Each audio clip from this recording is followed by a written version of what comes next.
Hello everybody, welcome to this video about how to change a viscous coupling unit on your engine. Now in the previous video I demonstrated how to identify if your viscous coupling unit needs changing or no. As a quick reminder, it just consists of rolling up an old piece of newspaper and with the engine running, obviously just gently run it through the blades of your fan, and if it stops, well then it's definitely past time that the viscous coupling unit needs to be changed. Now, first of all, give it a squirt of penetrating oil, as it is most probable that the viscous coupling unit here hasn't moved since it left the factory when the car was built. So it's going to make things easier. Remove the cowling around the fan itself. Now, somebody has definitely been here before, because some of the tabs are broken, and so yeah, it's most definitely signs of some careless previous owner or mechanic or whatever. Anyway, removing the cowl is necessary to give access to the blades, which are going to need removing as well. Now they only hold, in this case on the M60, with 3 little Allen bolts. As you can see, there's a lot of contact with the radiator, so you have to be extra careful not to damage it, and it's best to carry this intervention out on a cold engine. Makes things much easier. Now here's a little quick trick of the trade, is to slacken 2 of the pulley bolts. This allows you to use a lever to get some leverage and avoid the pulley turning. What you have to know as well is that the thread is a left-hand thread on this, so the movement you have to do to untighten is actually the one you would usually use to tighten a bolt, if that makes any sense at all. So do as if you were tightening it. Now be extra careful so that it doesn't slip, because you could definitely hurt yourself real bad and do some damage in the process. So be extra careful. It is fairly tight and it hasn't moved since donkey's years, so that's where penetrating oil definitely helps.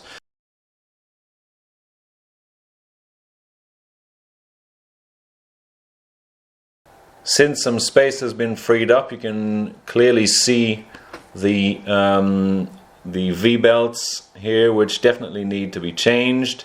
In this case it's the one for the air conditioning, which definitely needs to be changed. Now unfortunately I don't have one at hand, but I will probably be changing the timing chains on this engine this winter, so stay tuned for that.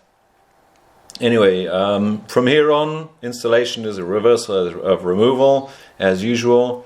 Just tighten it as tight as you can without slipping.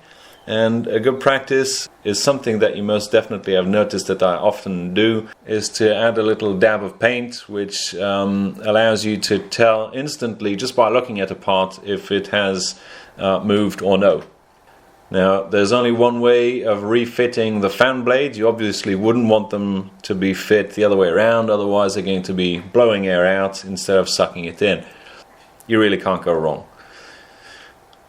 Then you have to refit the cowl, taking care not to damage it, not to damage the radiator fins and so on and so forth. It's a bit of a fiddle, and while the thing was off the car I sort of fixed it with some duct tape. You know, if it looks stupid but it works, it ain't stupid.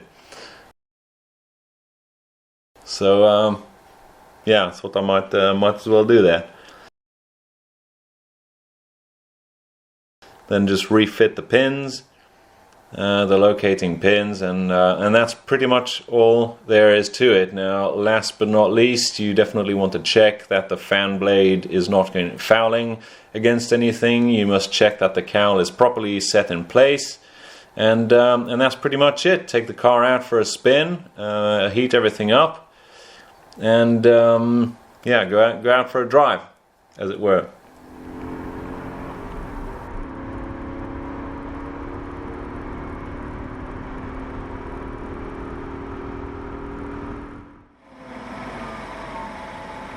Once you're back and the engine is nice and warm, you can perform the usual highly scientific test with some rolled up newspaper and make sure that it's working properly.